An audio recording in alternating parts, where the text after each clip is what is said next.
Bonjour et bienvenue dans la réserve naturelle nationale du Val d'Allier, 1450 hectares qui s'étendent le long de l'une des rivières les plus sauvages d'Europe de l'Ouest, un territoire préservé qui en fait le paradis des oiseaux.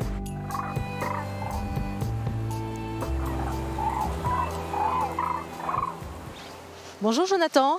Bonjour. Alors vous faites partie de la LPO, la Ligue pour la protection des oiseaux.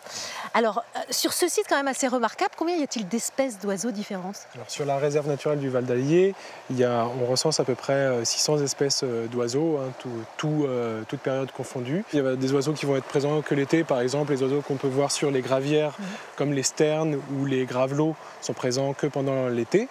Et puis d'autres espèces vont être présentes qu'en hiver, d'autres espèces vont être présentes toute l'année. Par exemple, les hérons ou les cygnes peuvent être présents toute l'année.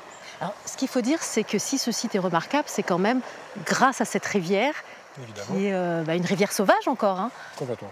En fait, comme la Loire, c'est une des rares rivières où il y a peu d'enrochement. Et comme il y a peu d'enrochement, ça veut dire qu'elle a une liberté très grande pour pouvoir se déplacer. Donc là, par exemple, en période hivernale où il va y avoir des forts courants, elle va pouvoir arracher des morceaux des berges, et ce qui va créer en fait des méandres. Et avec ces méandres, il va y avoir des nouveaux milieux naturels qui vont se créer, et plus il y a une grande richesse en milieu, et plus il peut y avoir d'espèces qui vont être présentes. Donc les oiseaux se plaisent bien ici en fait. Il y a tout ce qu'il faut. Alors parmi ces oiseaux, je crois que ce sont les plus gros, ce sont les grus cendrés. C'est la plus grosse espèce en Europe, et elle est présente maintenant depuis 10 ans en hivernage, c'est-à-dire qu'elle reste là. Avant, elle venait, mais c'était juste une halte migratoire, et après elle continuait en Espagne. Alors justement, elles sont là en ce moment, cette période. En revanche, on ne les voit pas là autour, elles sont un peu plus loin. Non, en fait, elles sont plutôt dans les champs pendant la journée. Du coup, on y va? On va essayer de les observer de près? Allez, on y va. C'est parti. Hop.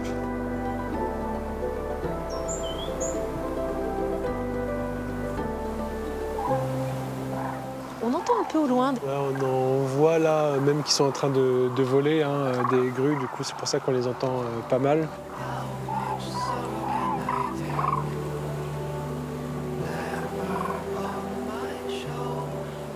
Donc là, elles sont là c'est pour se nourrir, c'est ça? Ouais, dans les champs en fait, pendant la journée, elles viennent dans ces champs de maïs parce que le maïs est très riche en énergie, et en hiver, elles en ont beaucoup besoin.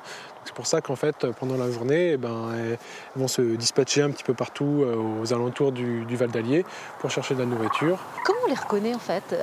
Elles sont grosses, mais de loin, c'est un peu difficile. Les adultes, ils ont la tête noir et blanc, rayée noir et blanc, avec le dessus de la tête qui est rouge.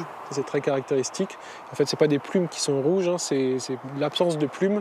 Du coup, comme le crâne est rouge, on voit cette tache rouge du crâne. On ne se rend pas bien compte, c'est quelle envergure, ça fait quelle taille? Ça fait 2 mètres, 2 mètres 20 d'envergure pour 1 mètre de hauteur. Mais en fait, au niveau de la taille, ils ont à peu près la même taille qu'un héron.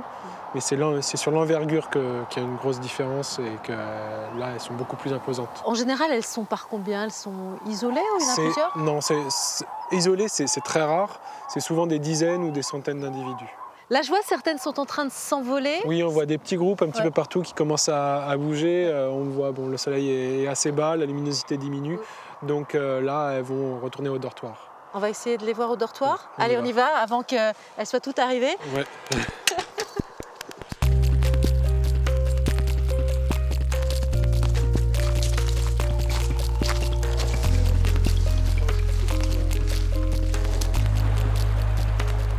Donc là, en fait, elles sont dans l'eau la nuit.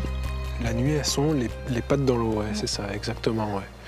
Donc c'est pas beaucoup, mais c'est juste histoire d'avoir les pattes un petit peu dans l'eau pour éviter que des prédateurs terrestres puissent venir jusqu'à elles, que ce soit avant les loups, et maintenant ça peut être des renards ou d'autres prédateurs comme ça qui sont leurs principaux prédateurs. C'est un seul dortoir pour toute cette colonie?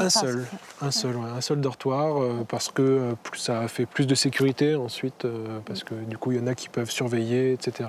Et puis comme elles sont plus serrées, il y a moins de risques qu'un prédateur puisse les atteindre finalement. La population qu'on a par ici, c'est une population qui est balte, donc dans les pays baltes, nord de l'Allemagne, peuvent être de Finlande, Norvège, etc. Même en Russie, il y en a aussi. La période de nidification, c'est au printemps.